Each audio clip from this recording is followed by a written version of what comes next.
Welcome to your friends Step for Special. Today in this video we will discuss DED HI Paper 9 Unit 1.3.2 Grouping for Instructions। आइए इसके बारे में जानते हैं। और भी अधिक स्पेशल एजुकेशन से संबंधित वीडियो प्राप्त करने के लिए अभी सब्सक्राइब कीजिए step for special. Thank you friends. Grouping for instructions, आइए इसके बारे में जानते हैं। कक्षा में अलग अलग योग्यताओं और शैक्षिक आवश्यकताओं वाले बच्चे होते हैं। सभी बच्चों की आवश्यकताओं को एक साथ पूरा करना बहुत मुश्किल है। इसे आसान बनाने के लिए ग्रुपिंग ऑफ इंस्ट्रक्शन का सहारा लिया जाता है। अब यहाँ पर बताया गया है कि जो ग्रुप एजुकेशन है उसके अंदर विशेष आवश्यकता वाले बच्चे और नॉर्मल एजुकेशन वाले बच्चों के लिए जो नॉर्मल बच्चे हैं उनके कुछ ग्रुप्स बनाए जाते हैं, ताकि हर प्रकार के बच्चों को जो एक्टिविटी करने में इजी रहे और एक दूसरे का सहारा मिल सके और जो शिक्षण अधिगम प्रक्रिया है उसके जो गोल्स हैं वो अचीव किए जा सके, ये यहाँ पर बताया गया है। कक्षा में ग्रुपिंग करते समय शिक्षक को सबसे पहले यह ध्यान देना चाहिए कि छात्रों को कौन कौन से गुण समान है और कौन कौन से एक दूसरे से भिन्न है। यानी कि ग्रुपिंग करते समय होमोजेनिटी हेटेरोजेनिटी को ध्यान में रखना चाहिए। ये यहाँ पर बताया गया कि बच्चों की आवश्यकताओं को ध्यान में रखते हुए अध्यापक को ग्रुपिंग करनी चाहिए। फर्स्ट पॉइंट दिया गया है होमोजेनिटी। आइए इसके बारे में जानते हैं। सामान्य योग्यता वाले बच्चे, इससे तात्पर्य समूह के सदस्यों के बीच समानताओं से होता है। यानी कि जब बच्चों को पढ़ाने के लिए same IQ, age, interest, need, ability, social economic status इत्यादि के आधार पर कारकों को ध्यान में रखकर ग्रुपिंग बनाया जाए तो उसे होमोजेनिटी कहते हैं। यहाँ पर बताया गया कि जो बच्चों की आवश्यकताएं हैं उनको एक समानता के रूप में ग्रुप का निर्धारण किया जाता है, गठन किया जाता है, तो उसको होमोजेनिटी ग्रुप्स कहते हैं। सेकंड दिया गया है इसके अंदर हेटेरोजेनिटी। आइए इसमें जानते हैं।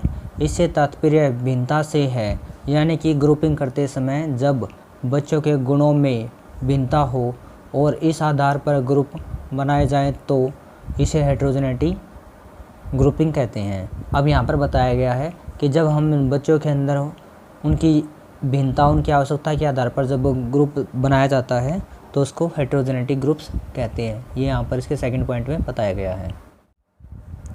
आइए इसमें आगे जानते हैं। ऐसे बच्चों को पढ़ाना चुनौतीपूर्ण होता है, और जब हम विशेष आवश्यकता वाले बच्चों की बात करते हैं तो उनको पढ़ाना और भी चुनौतीपूर्ण हो जाता है, क्योंकि उनके साथ इंटरनल और एक्सटर्नल दोनों ही फैक्टर भिन्न होते हैं। यहाँ पर बताया गया है कि जब हम जो हेटेरोजेनेटिक ग्रुप्स की बात करते हैं तो वहाँ पर बच्चों की जो आवश्यकताएं हैं उनको ध्यान में रखना और उनको शिक्षा देना बहुत ही कठिन हो जाता है, और विशेष आवश्यकता वाले बच्चों के लिए यह बहुत ही कठिन हो जाता है, क्योंकि उनकी जो इंटरनल और एक्सटर्नल आवश्यकताएं होती हैं, जो फैक्टर्स होते हैं वो बहुत ही डिफरेंट होते हैं। ये यहाँ पर इसका रीज़न बताया गया है। Factors leading to heterogeneity. आइए इसके बारे में जानते हैं। हेटेरोजेनिटी को बढ़ाने वाले कारकों को दो भागों में बांटा गया है। आइए इसके बारे में जानते हैं। फर्स्ट दिया गया है इंटरनल और एक्सटर्नल। फर्स्ट दिया गया है इंटरनल फैक्टर। जब हम श्रवणाक्षम बच्चों की बात करते हैं तो उनमें हेटेरोजेनिटी को बढ़ाने वाले आंतरिक कारक इस प्रकार हैं। फर्स्ट दिया गया यहाँ पर age of identification and quality of intervention. Second दिया गया यहाँ पर residual hearing and its use. Third दिया गया speech perception and production. Fourth दिया गया language level both comprehensive and expressive. पर फिफ्थ दिया गया यहाँ पर रीडिंग कॉम्पिटेंसी।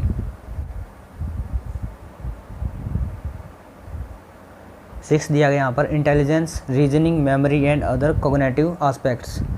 ये यहाँ पर इसके इंटरनल फैक्टर्स दिए गए हैं जो हीयरिंग इम्पेयर्ड वाले बच्चों से संबंधित हैं।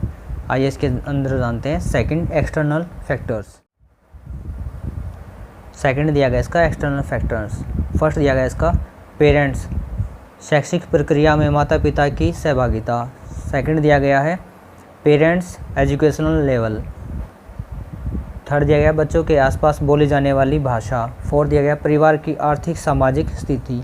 ये सब जो फैक्टर्स हैं जो बच्चों के लिए इफ़ेक्टिव होते हैं और इनको ध्यान में रखकर जो ग्रुपिंग है वो करनी होती है, ताकि जो ग्रुप ऑफ इंस्ट्रक्शन है उसको अच्छे से इम्प्लीमेंट किया जा सके और बच्चों के लिए प्रभावी तरीके से उसको कारगर बनाया जा सके और सभी प्रकार के बच्चों को उस चीज़ का बेनिफिट दिया जा सके। ये यहाँ पर बताया गया है।